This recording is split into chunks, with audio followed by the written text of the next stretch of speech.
students, I'm CA Harshita Rizwani from HR Institute of Studies. Today, we will be starting with a new chapter in Maths for Standard 9 student. The name of the chapter is Lines and Angle, chapter number 6. अब students ये बात समझना कि ये जो chapter है आपके geometry के पार्ट का फर्स्ट चैप्टर है स्टैंडर्ड 9 पे. ये बेस है, फिर आएगा ट्राइंगल्स, हेरोन्स एंड दूसरी चीजें पैरेललोग्राम, सारा ज्योमेट्री पार्ट आएगा. तो ये जो स्टेप 1 है लाइंस एंड एंगल्स, उसको अच्छे से समझोगे. अगर आपका फाउंडेशन अच्छा होगा तो आगे बिल्डिंग अच्छी बनेगी. क्लियर? तो आगे आप ज्योमेट्री अच्छे से कर पाओगे. लाइंस एंड एंगल का चैप्टर आप 7th स्टैंडर्ड से पढ़ रहे हो.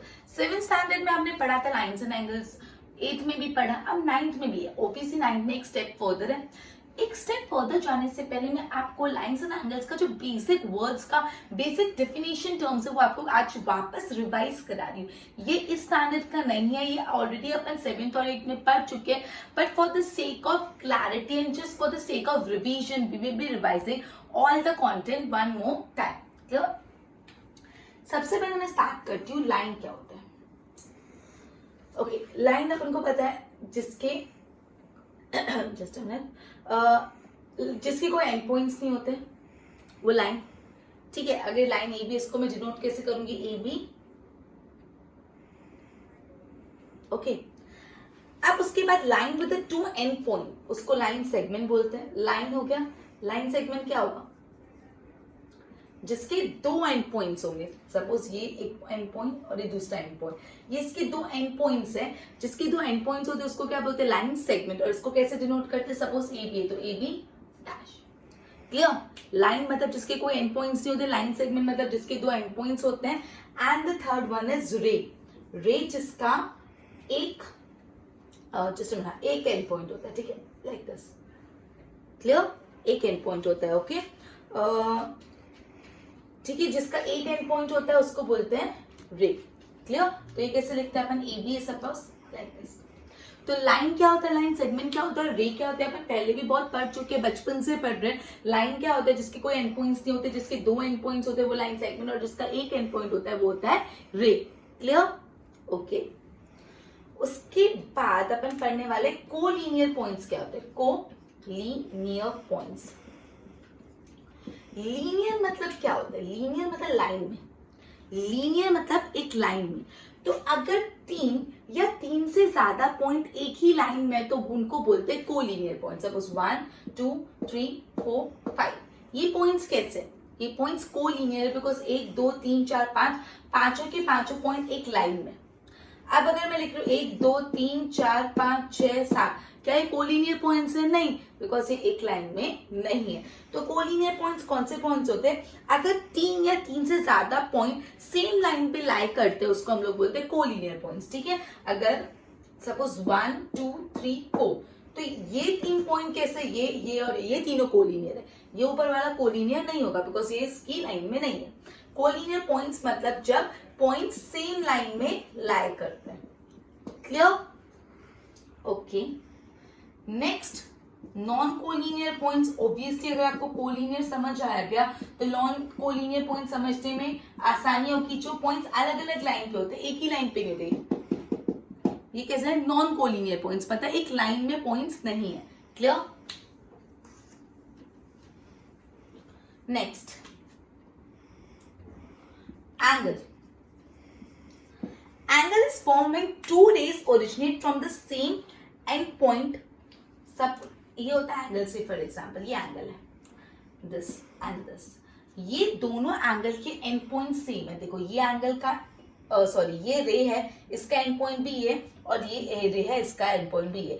तो मतलब जब 2 रे सेम एंड पॉइंट से ओरिजिनेट होती है उसको बोलते हैं एंगल. यहाँ पे देख रहे हो आप एंगल में क्या हो रहा है कि ये एंगल में कितने, ये एक रे और ये 2 रे. एंगल में कितने रे से 2 रे, और 2 रे के एंड पॉइंट कितने हैं, कॉमन एंड पॉइंट. दोनों रे का एंड पॉइंट कैसा है, कॉमन. तो उसको बोलते हैं अपन angle. The rays making an angle arc और आर्म्स, ये जो है इसको क्या, ये जो रे एंगल बनाती है उसको क्या बोलते हैं हम, आर्म्स. ये दोनों क्या है, arms of the angle.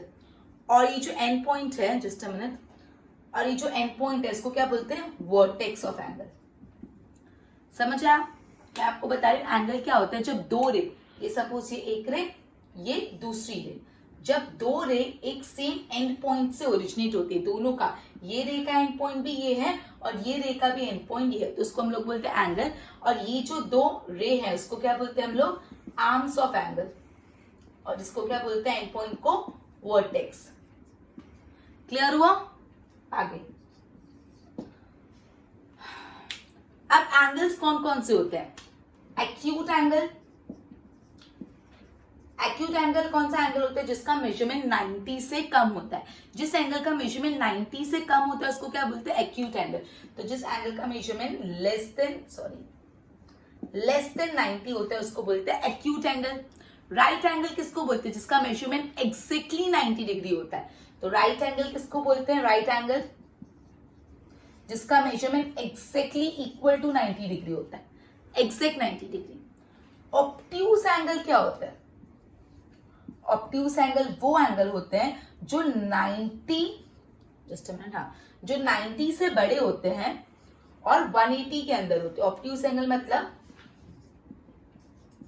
Suppose 90 से बड़े और 180 के अंदर, मतलब 90 से बड़ा और 180 से छोटे एंगल, मतलब 91 to 179 बोल सकते हैं। मतलब जो एंगल 90 डिग्री से ज्यादा होता है और 180 डिग्री से छोटे होते हैं, जो एंगल 90 डिग्री से ज्यादा होते हैं और 180 डिग्री से छोटे होते हैं, उनको क्या बोलते हैं? Obtuse angle.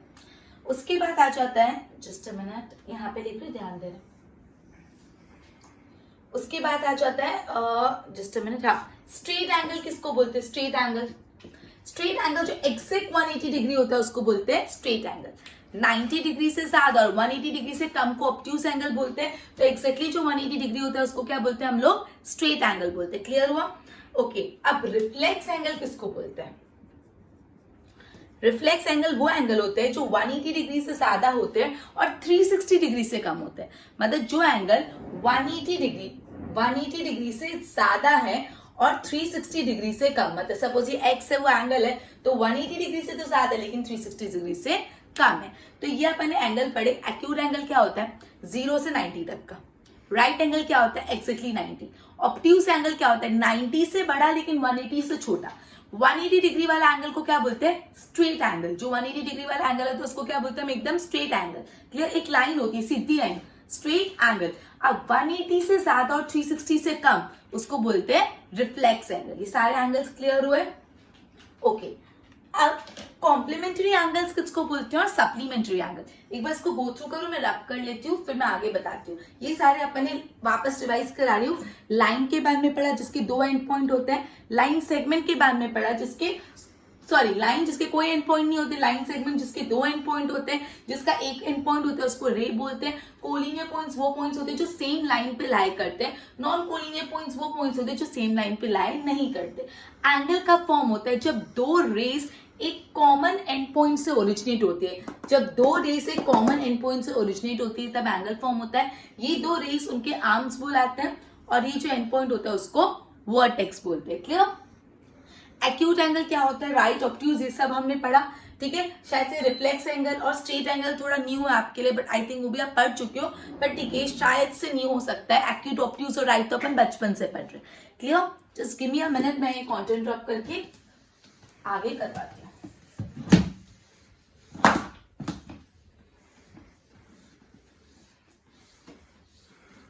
Okay, next concept है कॉम्प्लीमेंट्री एंगल्स और सप्लीमेंट्री एंगल का। मैं वो कर रहा हूँ, उससे पहले आप एक बार रीड करो टेक्स्ट बुक में। कॉम्प्लीमेंट्री, आई थिंक आपको पता ही है कॉम्प्लीमेंट्री एंड सप्लीमेंट्री एंगल्स क्या होते हैं। तो चलो, कौन मुझे बताएगा कि कॉम्प्लीमेंट्री एंगल्स क्या होते हैं? कॉम्प्लीमेंट्री एंगल्स वो एंगल्स होते हैं जिसका टोटल 90 होता है। कॉम्प्लीमेंट्री एंगल्स ऐसे दो एंगल होते हैं जिनको प्लस करके कितना आता है? 90 डिग्री। अगर दो एंगल को प्लस करके 90 डिग्री आता है तो वो दो एंगल्स क्या है? Complementary angle. क्लियर? उसके बाद सप्लीमेंट्री एंगल कौन से होते हैं? सप्लीमेंट्री एंगल वो होते हैं जिनका टोटल करके 180 डिग्री आता है। सप्लीमेंट्री एंगल कौन से होते हैं? जिनको प्लस करके कितना आता है? 180 डिग्री आता है। Just a minute. ठीक है, तो दो एंगल जिसका सम 90 डिग्री वो कॉम्प्लीमेंट्री एंगल, और जो एंगल्स जिनका सम 180 डिग्री है वो सप्लीमेंट्री एंगल्स। क्लियर? उसके बाद एडजेसेंट एंगल कौन से होते हैं? एडजेसेंट अब एडजेसेंट एंगल वर्ड से ही पता चलता है, एडजेसेंट मतलब बाजू में। ये एंगल जो है देखो, ये एडजेसेंट एंगल्स है। यहाँ पे कितने एंगल्स दिख रहे हैं आपको? 2 एंगल दिख रहे हैं। कैसे? चलो मैं नाम दे देती हूँ, सपोज ये ए, ये बी, यहाँ पे सी और ये ओ। तो ये ए ओ बी एक एंगल है और बी ओ सी एक एंगल है। ए ओ बी एक एंगल है और बी ओ सी एक एंगल है। कितने एंगल है? 2। अब ये 2 एंगल में आपको क्या दिख रहा है? एक आर्म कॉमन है, ए ओ बी और बी ओ सी, दोनों में कौन सी आर्म कॉमन है? O B. दोनों में कौन सी आर्म कॉमन है? O B. तो दोनों में एक आर्म कॉमन है। दोनों एंगल का जो वर्टेक्स है, ये एंगल का वर्टेक्स भी ओ है और ये एंगल का वर्टेक्स भी ओ है। दोनों एंगल का वर्टेक्स भी कॉमन है। और जो उनकी नॉन कॉमन आर्म है, मतलब ये एंगल की नॉन कॉमन आर्म कौन सी? ये वाली। और ये एंगल की नॉन कॉमन आर्म ये वाली। तो ये जो नॉन कॉमन आर्म है वो कॉमन आर्म के इधर साइड है, मतलब इधर और उधर साइड। तो एडजेसेंट एंगल वो एंगल होते हैं जो बाजू बाजू में होते हैं और वो दोनों एंगल की एक आर्म कॉमन होती है और वो दोनों एंगल का वर्टेक्स भी कॉमन होता है। और दो एडजेसेंट और जो नॉन कॉमन आर्म्स है वो कॉमन आर्म के एक साइड, एक इस साइड होती है और एक उस साइड, उसको एडजेसेंट। ये दोनों कैसे एंगल है? नजदीक नजदीक है, एडजेसेंट एंगल। दोनों का एक कॉमन आर्म है। क्लियर? कॉमन आर्म और कॉमन वर्टेक्स होना बहुत जरूरी है। क्लियर? एडजेसेंट एंगल के लिए। अब आ जाता है लीनियर एंगल, लीनियर पेयर। अब जब एडजेसेंट एंगल्स का टोटल 180 होता है तो वो लीनियर पेयर फॉर्म करते हैं। जब एडजेसेंट एंगल्स का समेशन करें और 180 आता है तो क्या होता है? वो लीनियर पेयर फॉर्म करते हैं। मतलब लीनियर पेयर होने के लिए हमेशा 2 एडजेसेंट एंगल होने चाहिए और उनका सम 180 होना चाहिए। ये यूजुअली कैसा बनता है डायग्राम? देखो, ऑलवेज दिस वे। देखो सपोज ये 2, ये मैं इसको ऐसे नेमिंग कर लेती हूँ, ये ए, ये बी, ये सी, ये डी। मैंने आपको क्या बोला कि लीनियर पेयर फॉर्म करने के लिए 2 एडजेसेंट एंगल होने चाहिए और दोनों का सम 180। एडजेसेंट एंगल्स है कि नहीं पहले वो देख के देखो। ये ए बी डी, ये एक एंगल है दिस, और डी बी सी, ये एक एंगल है। तो देखो एडजेसेंट एंगल होने के लिए दोनों का एक कॉमन आर्म होना चाहिए। कॉमन आर्म है ये D B. A B D का भी बी डी कॉमन आर्म है और डी बी सी का भी बी डी कॉमन आर्म है। तो एक कॉमन आर्म है, दोनों का वर्टेक्स भी कॉमन है, यही वर्टेक्स है, इसका भी वर्टेक्स है, इसका भी वर्टेक्स है। और जो नॉन कॉमन आर्म है, मतलब इसकी एक नॉन कॉमन आर्म ये और ये वाले एंगल की नॉन कॉमन आर्म ये कॉमन आर्म के आइदर ऑफ साइड है। लेकिन ये एडजेसेंट होने के साथ इन दोनों एंगल का जो टोटल है, ये एंगल और ये एंगल को जब प्लस करते हैं तो कितना आना चाहिए? 180। और लीनियर पेयर जो भी एंगल फॉर्म करते हैं उसका फिगर हमेशा ऐसा होता है, एक स्ट्रेट लाइन और बीच में रे, एक स्ट्रेट लाइन और बीच में रे। क्लियर? तो ये बहुत ही इंपॉर्टेंट कंसेप्ट है और very very very important concept. शायद से आप आगे पढ़ के आ चुके होंगे और ये आपके फर्दर स्टडीज के लिए ये चैप्टर, क्या आगे भी जितने चैप्टर्स है ज्योमेट्री के लिए, one of the very important thing for 9th standard, जो आपको बहुत फ्रीक्वेंटली यूज आएगी। मैं वापस बता रही हूँ, एडजेसेंट पेयर क्या होते हैं मैंने आपको बहुत अच्छे से बताया। एडजेसेंट एंगल वो एंगल होते हैं जो 2 एंगल बाजू बाजू में होते हैं, उनका एक कॉमन आर्म होता है और कॉमन वर्टेक्स होता है। और जो नॉन कॉमन आर्म होता है वो कॉमन आर्म के आइदर साइड होता है। मैंने फिगर के थ्रू समझा। अब जब एडजेसेंट एंगल का टोटल 180 होता है उसको लीनियर पेयर बोलते हैं। उसका फिगर हमेशा ऐसा ही होता है। क्यों ऐसा होता है? बिकॉज जब दोनों को 180 करेंगे तो 180 वाले एंगल कैसा होता है? एक स्ट्रेट लाइन होता है। तो ये रहा स्ट्रेट लाइन। क्लियर?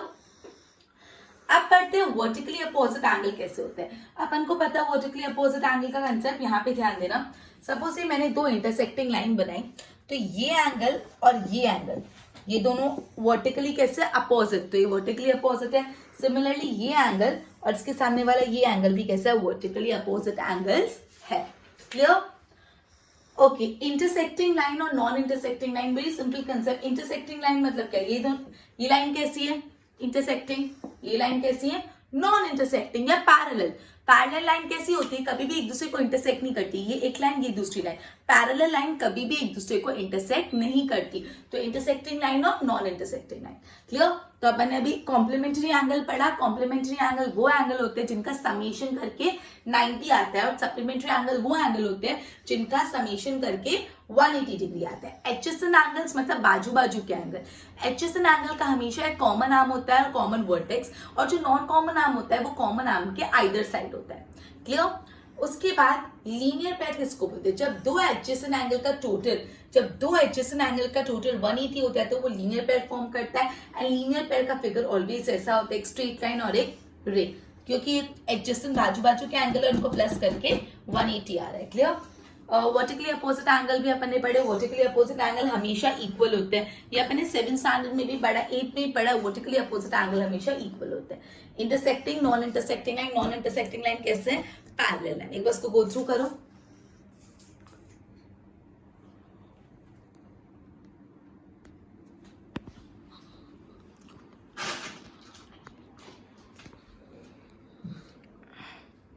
आप अपन एक्सियोम 6.1 पढ़ते हैं। एक्सियोम 6.1 बहुत इजी है, जो अपन ऑलरेडी लीनियर पेयर के बारे में पढ़ के आए वही चीज है। देखो क्या लिखा है, if a ray stands on a line, समझो अपन पढ़ रहे एक्सियोम 6.1, उसमें बोला if a ray stands on a line, ये लाइन है, उस पर रे स्टैंड करिए, रे स्टैंड करिए मतलब ये रे स्टैंड करिए। If a ray stands on a line, then तो क्या होगा, sum of two adjacent angles so formed is 180। तो जब एक लाइन पे एक रे स्टैंड करती है तो ये जो एडजेसेंट एंगल फॉर्म हुए हैं उन दोनों का टोटल 180 डिग्री होगा। और ये तो अपन ऑलरेडी पढ़ चुके हैं, ये दोनों जो एडजेसेंट एंगल फॉर्म हुए हैं इनका सम क्या है, 180 डिग्री। मतलब ये क्या है, लीनियर पेयर है। मतलब जब एक अपन ये पढ़ चुके हैं कि जब एडजेसेंट एंगल का टोटल 180 होता है तो वो लीनियर पेयर होते हैं। और यहाँ पे ऐसा बोला है, यही बात को थोड़ा एक एक्सियोम फॉर्म में लिखा है, जब एक लाइन पे एक रे स्टैंड होती है, जब एक स्ट्रेट लाइन है और उसके ऊपर एक रे स्टैंड है, तो जो एडजेसेंट एंगल बने हैं उनका टोटल 180 डिग्री होगा। तो हमको ये एक्सियोम बहुत जगह यूज आएगा। अब एक्सियोम 6.2 इसी चीज को बोला है, लेकिन थोड़ा उल्टा बोल दिया है। क्या बोला है, if the sum of the two adjacent angle is 180, अगर दो एडजेसेंट एंगल का सम 180 हुआ, then the non-common arms are the angle forms a line। तो ये जो नॉन कॉमन आर्म्स है ना वो लाइन बनाते हैं। उल्टा बोला, एक्सियोम 1 में बोला कि अगर एक लाइन है और उस पर रे स्टैंड करती है तो दो एडजेसेंट एंगल का टोटल 180 होगा। मतलब गिवन क्या है कि एक लाइन होनी चाहिए और एक उस पर रे स्टैंड होनी चाहिए। अगर ऐसा सिचुएशन हुई तो जो एडजेसेंट एंगल्स है उनका सम 180 होगा। एक्सियोम 6.2 बोलता है कि अगर दो एंगल का सम 180 है तो जो नॉन कॉमन आर्म है वो लाइन बनाएंगे। एक्सियोम 1 में पहले से लाइन है और बोलना लाइन है तो 180 है टोटल, और एक्सियोम 2 में बोला अगर टोटल एडजेसेंट एंगल का 180 है तो जो नॉन कॉमन आर्म है वो लाइन बनाएंगे। यहां से पकड़ो यहां से कान, एक ही बात है। समझ है, एक्सियोम 1 एक्सियोम 2 ये बहुत जगह यूज आएगा। अब हम स्टार्ट करते हैं, जस्ट अ मिनट। एक्सरसाइज 6.1 से हम स्टार्ट कर रहे हैं, ये अटेंशन हो गई हो। देखो एग्जाम्पल 6.1, इन द फिगर 6.13, तो पहले मैं फिगर बना देती हूँ, आपके पास फिगर होगा स्टिल वापस बनाना, ठीक है। बहुत अटेंशन चाहिए मुझे यहाँ पे। ये फिगर है, ये ए बी, दिस इज, ये इसको इंटरसेक्ट करता हुआ सी डी, ये सेंटर में दोनों के ओ, और ये ओ बोला in the figure 6.13 AB and CD intersect each other at point O। ये जो AB है और ये जो CD है, जैसे आप देख सकते हैं वो एक दूसरे को O पे इंटरसेक्ट करेगा। ज्योमेट्री में विजुअल इफेक्ट बहुत इंपॉर्टेंट रोल प्ले करते हैं। मैं बोल रही हूँ AB CD को इंटरसेक्ट कर, आपको कुछ समझ नहीं आएगा जब तक आप अपनी आंखों से सिर्फ AB और CD को नहीं देखोगे। जब भी मैं यहाँ पे कोई भी सम कराऊंगी, कोई भी एंगल के बारे में बोलूंगी, तो जो मैं बोल रही हूँ उसका विजुअल इफेक्ट यहाँ क्रिएट नहीं होगा आपके माइंड में, तो आपको ज्योमेट्री कभी समझ नहीं आएगा। Visualisation is must. पूरे बड़े से फिगर में आपको जितना हिस्सा चाहिए उसको देखना आना चाहिए। तो यहाँ पे जो AB है और CD है वो इंटरसेक्ट करते हैं पॉइंट O।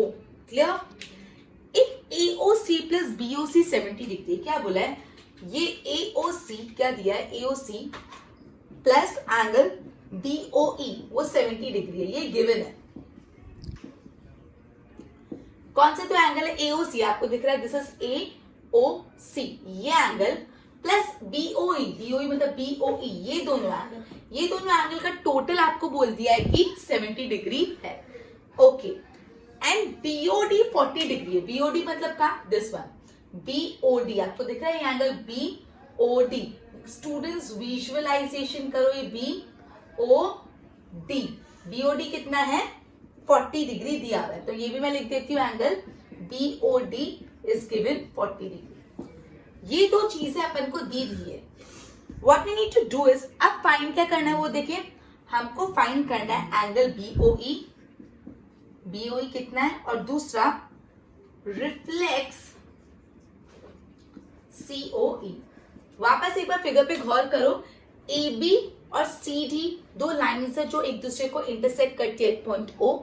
क्वेश्चन में बोला है कि जो ए ओ सी एंगल है और जो बी ओ ई एंगल है, उन दोनों एंगल का टोटल 70 डिग्री है, उन दोनों को मिला के, और angle B O D 40 degree है। अपन को फाइंड करना है बीओई, बीओई का है BOE this one, and reflex COE, COE का है सीओई, लेकिन सिंपल सीओई नहीं, रिफ्लेक्स सीओई। तो लेट्स स्टार्ट। चलो सबसे पहले as you can see, please students again visualisation is must. मैं जो बोल रही हूँ उस पर ध्यान देना। ये एक लाइन दिख रही है आपको, ओके, और इस पे ये रे स्टैंड आपको दिख रही है। तो ये जो पूरा एंगल है वो क्या बनेगा, 180 डिग्री। ये पूरा एंगल क्या बनेगा, 180 डिग्री। क्लियर? देखो मतलब ये एक लाइन है और उस पे रे स्टैंड करिए, तो एडजेसेंट एंगल का टोटल 180 डिग्री होता है। अपन ने अभी एक्सियोम में पढ़ा। एडजेसेंट एंगल कौन से, ये AOE और ये BOE, ये दोनों एडजेसेंट एंगल है। तो angle AOE plus angle BOE, इन दोनों का सम है 180 डिग्री। क्यों? बिकॉज ये दोनों लीनियर पेयर फॉर्म कर रहे हैं। अब एज यू कैन सी, ये जो AOE है ये दो पार्ट में बटा हुआ है, तो हम इन दोनों को अलग अलग लिख देते हैं। AOE जो है AOE, इन दोनों को AOC प्लस COE लिख देते हैं। चलता है? बिकॉज ये पूरा AOE है, आपको दिख रहा है विजुअली, ये AOE है, इसको मैंने AOC और COE दो तरह से बांट दिया। AOE को लिख दिया AOC प्लस COE, और प्लस BOE तो है ही, इज इक्वल टू 180 डिग्री। अब स्टूडेंट्स AOC और BOE का टोटल तो हमको 70 डिग्री दे दिया है। यहाँ पे आपको दिया है कि AOC प्लस BOE इन दोनों का टोटल है 70 डिग्री, तो मैंने AOC प्लस BOE लिख दिया 70 डिग्री, प्लस ये बचा angle COE is equal to 180 degree. Angle just a minute, हाँ, COE is equal to 180 degree. तो अब angle COE is equal to 180 degree, ये प्लस है, उधर जाएगा तो क्या हो जाएगा, माइनस हो जाएगा 70। एंगल COE कितना होगा, 180 में से 70 माइनस करोगे तो कितना आएगा, 110 डिग्री। तो ये मेरा आ गया COE 110। क्या मेरा आंसर आ गया? नहीं, मुझे COE नहीं पूछा, मुझे क्या पूछा, रिफ्लेक्स COE। रिफ्लेक्स COE निकालने के लिए आप क्या करोगे, रिफ्लेक्स COE निकालने के लिए आप 360 में से COE का मेजरमेंट लेस करोगे। 360 में से COE का मेजरमेंट लेस कर लोगे, तो 360 माइनस COE कितना निकाला था, माइनस COE कितना निकाला है, 110। ओके, तो ये जो 360 है उसमें से आप 110 लेस कर दोगे। ओके, तो जब आप 360 में से 110 लेस करोगे तो आपका आएगा 250। तो आपका रिफ्लेक्स COE कितना आ गया, 250 डिग्री। क्लियर?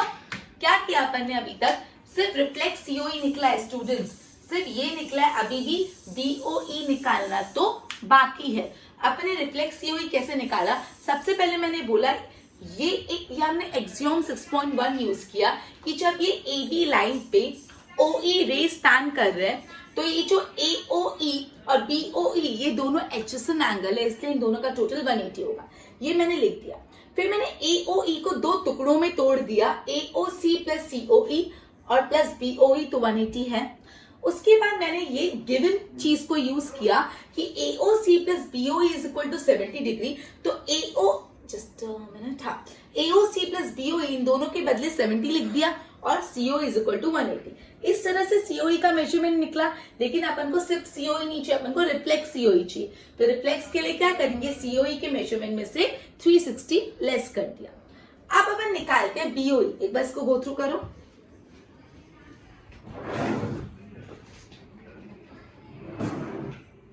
ओके, आगे मतलब अपना जस्ट अ मिनट, COE, ये जो COE ये अपना क्या आया, 110 डिग्री। ओके, अपन को अब फाइंड क्या करना है, बीओई। बीओई मतलब ये बीओई फाइंड करना है, ये अपन को फाइंड करना है। ओके, अब देखो angle AOC plus COE plus BOE, इन तीनों का जो टोटल है, इन तीनों का टोटल कितना है, 180। तो अपन को पता है बिकॉज वो लीनियर पेयर फॉर्म कर रहे हैं। AOC, जस्ट अ मिनट, अपन को यहाँ पे BOE फाइंड करना है। अच्छा स्टूडेंट, इसको ऐसे मत करो, देखो इतना क्लियर हुआ। अब यहाँ पे आप देखो, ये जो BOD है ये 40 डिग्री दिया हुआ है, और ये जो AOC है ये दोनों कैसे एंगल फॉर्म करे, ध्यान दो, मैं जहां पे भी अंडरलाइन करूं इसको ध्यान दो, ये BOD और ये AOC, वन मोर टाइम, ये BOD और ये AOC, मतलब ये एंगल और ये एंगल कौन सा एंगल फॉर्म करते हैं, कैसे एंगल है, वर्टिकली अपोजिट एंगल। क्लियर? और वर्टिकली अपोजिट एंगल कैसे होते हैं, इक्वल होते हैं। तो मैं ऐसा बोल सकती हूँ कि angle AOC is equal to angle BOD because they are BOA। BOA नहीं लिखना आपको, पूरा वर्टिकली अपोजिट एंगल लिखना है। Yes, therefore angle AOC is equal to BOD कितना है, BOD तो 40 डिग्री दिया हुआ है, इसलिए एंगल AOC कितना हो गया, 40 डिग्री। ये आया। अभी तक अपना सम कंप्लीट नहीं हुआ। अब देखो यहाँ पे क्या बोला है, angle AOC plus angle BOE, ये दोनों मिला के 70 है, ये क्वेश्चन में गिवन है। अब AOC इंडिविजुअल अभी अपन ने निकाल दिया 40 डिग्री, प्लस एंगल BOE तो अपन को फाइंड करना है, is equal to 70 degree. Therefore angle BOE कितना हो जाएगा, 70 डिग्री, यहाँ पे प्लस 40 उधर जाके माइनस 40, देयरफॉर एंगल BOE हो जाएगा 30 डिग्री। तो अपना BOE भी आ गया। One more time students, first sum of lines and angles, important one, please pay attention. ये आपको फिगर दे दिया, बोला कि जो AB और CD एक दूसरे को पॉइंट O पे इंटरसेक्ट करते हैं। अपन को बोला है कि AOC और BOE इन दोनों का सम 70 डिग्री है और BOD 40 डिग्री है। तो सबसे पहले अपन ने रिफ्लेक्स COE निकालने के लिए एक्सियम 6.1 यूज किया, जिसमें बोला जब एक स्ट्रेट लाइन है, ये स्ट्रेट लाइन AB और OE इस पे एक रे स्टैंड कर रही है, तो दो एडजेसेंट एंगल का टोटल 180 होगा। तो ये जो दो एडजेसेंट एंगल है AOE और BOE, इन दोनों का टोटल मैंने 180 लिखा। फिर मैंने AOE के दो पार्ट कर लिए। अपन कर सकते ना AOE, इसमें बीच में लाइन है तो इसके दो पार्ट कर लिए, AOE के बदले लिख दिया AOC plus COE plus this is equal to 180। AOC और BOE का टोटल ऑलरेडी 70 दिया हुआ, वो लिखा और COE निकाला। लेकिन अपन को सिर्फ COE नहीं चाहिए, अपन को रिफ्लेक्स COE चाहिए। तो क्या करा, रिफ्लेक्स COE निकालने के लिए 360 माइनस COE कर लिया, तो रिफ्लेक्स आ गया। अब मैंने आपको ये बताया स्टूडेंट्स कि ये जो BOD है और ये जो AOC है, ये दोनों वर्टिकली अपोजिट, तो ये 40 तो ये भी 40। अब ये और ये इन दोनों का टोटल 70 है और ये 40 तो ये 30 होगा ना। अगर दोनों का टोटल 70 है और एक 40 है तो दूसरा 30 ही होगा। सिंपल। ओके, तो अब मैंने आज ही चैप्टर स्टार्ट किया, बहुत अच्छे से इंट्रोडक्शन पढ़ा और सम नंबर 1 किया। अब आपको होमवर्क में क्या करना है, होमवर्क में तो पहले मैंने आपको जितने भी टर्म्स लिखा उसको अच्छे से लिखने हैं।